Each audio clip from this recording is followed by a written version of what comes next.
नमस्कार, मैं हूं प्रभाकर मिश्रा और आप देख रहे हैं सच्ची खबर प्राइम टाइम। यहां आपको वो खबरें मिलेंगी जो आपको गोदी मीडिया कभी नहीं दिखाता। इसलिए सबसे पहले आप हमारे चैनल को सब्सक्राइब कर लीजिए और बेल बटन को भी जरूर दबा दीजिए ताकि हर बड़ी खबर आप तक सबसे पहले पहुंच सके। बीजेपी सरकार की नींव अब हिल चुकी है। पूरे भारत में विरोध प्रदर्शन तेज हो गए हैं। इसी बीच देश की राजधानी दिल्ली से बड़ी खबर सामने आ रही है। दिल्ली के जंतर मंतर पर पहुंचे अभ्यर्थियों ने बीजेपी सरकार पर गंभीर आरोप लगाते हुए जमकर प्रदर्शन किया। प्रदर्शन कर रहे छात्रों का कहना है कि देश में लगातार हो रही समस्याओं के लिए केंद्र सरकार जिम्मेदार है, चाहे नीट पेपर लीक का मामला हो, महिला सुरक्षा का मुद्दा हो या फिर युवाओं के भविष्य से जुड़ी परेशानियां, सरकार हर मोर्चे पर विफल साबित हुई है। अभ्यर्थियों ने मांग की कि केंद्रीय शिक्षा मंत्री धर्मेंद्र प्रधान इस्तीफा दें, नहीं तो देश भर में आंदोलन और तेज किया जाएगा। भाई, जिस तरीके से ये करप्ट गवर्नमेंट देखकर लग रहा है कि फ्यूचर तो कोई रहने वाला नहीं है, लेकिन स्टडी तो फिर भी करनी है, तो स्टडी अपनी कंटिन्यू रखेंगे और आगे देखते हैं कि होता है क्या।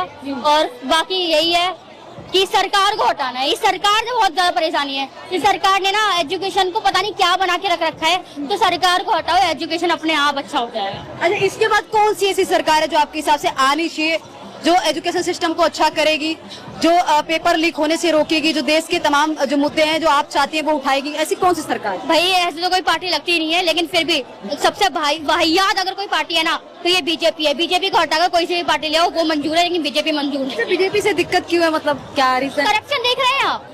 आज के टाइम पे लोगों को खाना नहीं मिल पा रहा है, टाइम से परेशानियां देख रहे हैं। ये इसी गवर्नमेंट के अंदर रहते ही तो बच्चों के पेपर लीक हो रहे हैं, जाने जा रही है, इसका कोई जिम्मेदारी लेता ही नहीं है।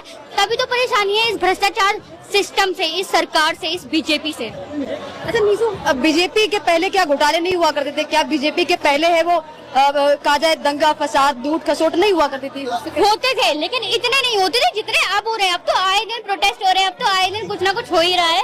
तो वो चीज देखिए ना कि सरकार में कितनी ज्यादा करप्शन, भ्रष्टाचार और भी ना जाने क्या से क्या हो।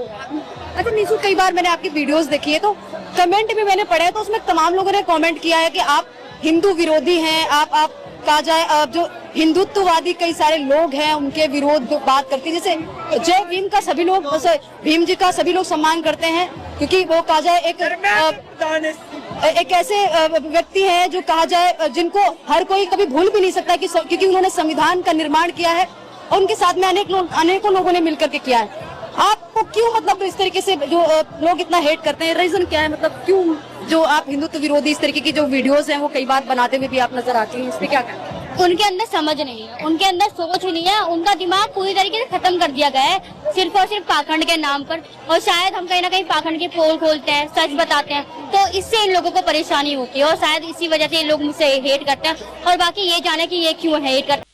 प्रदर्शनकारियों का कहना है कि युवाओं के साथ लगातार अन्याय हो रहा है और अब वे चुप बैठने वाले नहीं हैं। दोस्तों, अगली खबर बताने से पहले मैं आपसे कहना चाहूंगा कि आप हमारी वीडियो तो देखते हैं, लेकिन चैनल को सब्सक्राइब और वीडियो को लाइक नहीं करते। हम आपके लिए वो खबरें लेकर आते हैं जो गोदी मीडिया आपको कभी नहीं दिखाता। इसलिए सच्ची और जरूरी खबरों के लिए हमारे चैनल को सब्सक्राइब करें और वीडियो को लाइक करना बिल्कुल न भूलें। अब बढ़ते हैं अगली बड़ी खबर की ओर। दिल्ली में सीजेपी के युवा नेता अभिजीत दीपके के साथ छात्र नीट पेपर लीक के खिलाफ प्रदर्शन कर रहे थे। इसी दौरान कुछ ऐसे लोग भी वहां पहुंचे जो माहौल खराब करने और विवाद पैदा करने की कोशिश कर रहे थे, लेकिन प्रदर्शन में शामिल लोगों ने उन्हें वहां से खदेड़ दिया और अपना विरोध शांतिपूर्ण तरीके से जारी रखा। ये कुछ दलाल टाइप के लोग हैं जो हर प्रोटेस्ट में घुस जाते हैं और आज सुबह भी इनको निकाला, काफी लोगों को निकाला गया है और अब फिर ये मंच की तरफ से आया है यहाँ पर बेहुदगी और गंदगी फैला रहा था। दीमक है, ये दीमक भी इनको कहा जा सकता है और ये सारे का सारा गंदगी फैलाने के लिए अभी पुलिस के हवाले कर दिया। देखिए, अब की बारी तो हम शासन प्रशासन के भरोसे विश्वास पे थे। अगर शासन प्रशासन इनको सही से हैंडल नहीं करेगा तो फिर इनका इलाज तो भैया ये बच्चे है ना, हम इनको कहें अपनी सेफ्टी के लिए अपना 6 फुट का लठ लेके आना पड़ेगा। अपनी सेफ्टी के लिए आपको हेलमेट और लठ लेके आना पड़ेगा 6 फुट का, तब जाकर के इनसे अपना बचाव करा जा सकता। नहीं अन्यथा ये तो भाई इतनी मेहनत कर रहे हैं हम लोग, ये छात्र इतनी दूर से आए हैं और ये दो चार टटुए आकर कर यहाँ पे इतना नुकसान कर रहे हैं, शासन प्रशासन क्या कर रहा है, उसकी क्या जवाबदेही है? उसकी जवाबदेही बननी चाहिए ना। क्यों नहीं इस लोगों को चिन्हित करके बाहर निकाल देते? ये सारे बिल्कुल बीजेपी के समर्थक हैं, आरएसएस के लोग हैं। वो पिछली बारी भी उन्होंने गंदगी फैलाई और अब की बारी भी इसी तरीके का काम कर रहे हैं, तो बर्दाश्त करने लायक नहीं है। ये पार्लियामेंट थाना यहाँ से 10 कदम पे है, इतनी बटालियन यहाँ पे लगा रखी है, इतना हमारे टैक्स के पैसे से मौज कर रहे हैं कि हमारी सपोर्ट नहीं कर सकते, 4 घंटे सपोर्ट नहीं कर सकते। ये तो बड़ी बेशर्मी बात है। अब कहाँ गए वो? अब की बारी वो हिट वाले दिखाई नहीं पड़ रहे, अब की बारी ये चोरी छिपे आकर के बीच में बकवास कर रहे हैं, माहौल को एकदम से खराब करना चाह रहे हैं और हम बिल्कुल बर्दाश्त नहीं करेंगे। हम बच्चों के साथ खड़े और इसीलिए कह रहे हैं बच्चों को कि बच्चे अगर भड़क गए ना तो इलाज हो जाएगा इनका। हम चेक करने आए हैं, कौन होते हैं? यहाँ से परमिशन लिए और हम अपनी बात कह रहे हैं, मंच के माध्यम से कह रहे हैं, आप जैसे साथियों के माध्यम से कह रहे हैं कि शिक्षा मंत्री का इस्तीफा जब तक नहीं होगा तुम्हारी देली पे इसी तरीके से दाल दली जाएगी, पीछे नहीं हटेंगे एक कदम भी। या तो समय रहते। आपको बता दें कि जहां एक तरफ देश भर में छात्र और युवा नीट पेपर लीक के खिलाफ आंदोलन कर रहे हैं, वहीं दूसरी तरफ राहुल गांधी भी इस मुद्दे को लगातार उठा रहे हैं। मीडिया रिपोर्ट्स के मुताबिक अभिजीत दीपके और राहुल गांधी के बीच बातचीत हो सकती है। यदि ऐसा होता है तो इस आंदोलन को एक नया और बड़ा स्वरूप मिल सकता है। राजनीतिक जानकारों का मानना है कि अगर छात्रों और विपक्ष की आवाज एक मंच पर आती है तो सरकार पर दबाव और बढ़ सकता है। आने वाले दिनों में इस आंदोलन का असर राष्ट्रीय राजनीति पर भी देखने को मिल सकता है। चलिए अब बढ़ते हैं अगली बड़ी खबर की तरफ। आज देश का गरीब हो या नई पीढ़ी का युवा, हर कोई महंगाई, बेरोजगारी और विभिन्न समस्याओं को लेकर परेशान दिखाई दे रहा है। इसी बीच एक लड़की का वीडियो तेजी से वायरल हो रहा है जिसमें उसने बीजेपी सरकार की नीतियों को लेकर खुलकर अपनी राय रखी है। हिंदुत्व को बचाने के लिए हिंदू सुरक्षित है, इनको प्रधानमंत्री बनाकर बैठा दिया आरएसएस ने और उसके बाद अब ये देश की ऐसी की तैसी कर रहे हैं। और 2 मिनट में बोल दो कि भैया बिना मुसलमान, बिना पाकिस्तान, बिना बांग्लादेश के और देशद्रोही की बात करके दिखाएं। इनकी हर दूसरी बात में मुसलमान नाम होगा, पाकिस्तानी नाम होगा, बांग्लादेश होगा, क्योंकि इनका जो है ना ये शुरू भी वहीं होते हैं और ये खत्म भी वहीं हो जाते हैं। नहीं होगी वो डरपोक, मैंने कहा ना दलाल मीडिया है। जब एक मुसलमान ने हिंदू को मार दिया सिर्फ और सिर्फ तभी कवर करेंगे, उसके अलावा भी कवर नहीं करेंगे। कोई हिंदू को मार रहा है उनके लिए कोई फर्क ही नहीं पड़ता, उनके लिए हिंदू जरूरी नहीं है, उनके लिए किसी भी टॉपिक में मुसलमान होना जरूरी है। बस यही इनका काम रह गया है।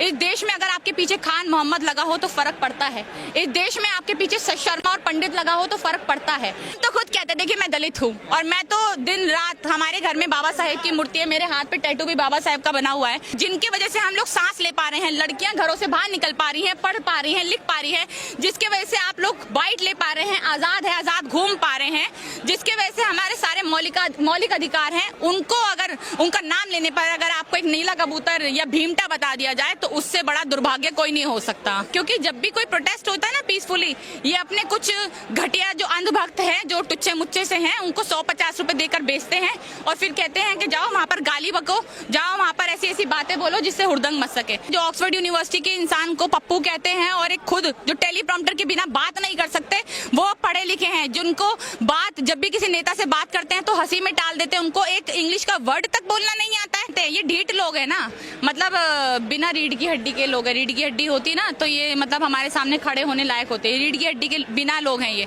तो ये साफ पता चलता है हमें कि हमारा जितनी भी मांगे हैं वो बहुत मुश्किल है, पर हम मुश्किल के चक्कर में सड़कों पे निकले ही ना, खड़े हो ही ना।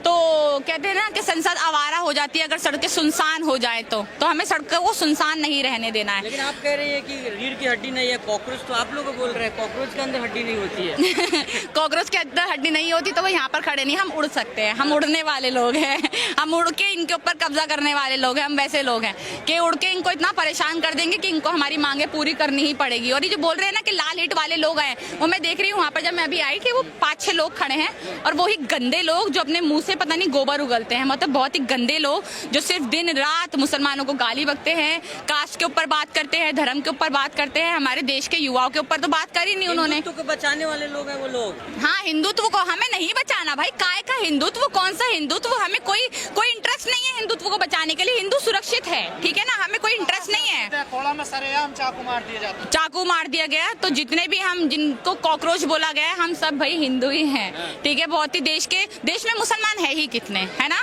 देश के सारे युवा जिनको बोला गया है वो सब हिंदू ही तो हैं। तो देखा आपने आज की पूरी खबर में किस तरह देश के अलग अलग हिस्सों में सरकार के खिलाफ विरोध और असंतोष की आवाजें उठती हुई दिखाई दे रही हैं। आलोचकों का आरोप है कि मौजूदा सरकार आम लोगों, गरीबों और युवाओं की समस्याओं पर पर्याप्त ध्यान नहीं दे रही, जबकि सरकार का कहना है कि उसकी नीतियां देश के विकास और जनकल्याण के लिए काम कर रही हैं।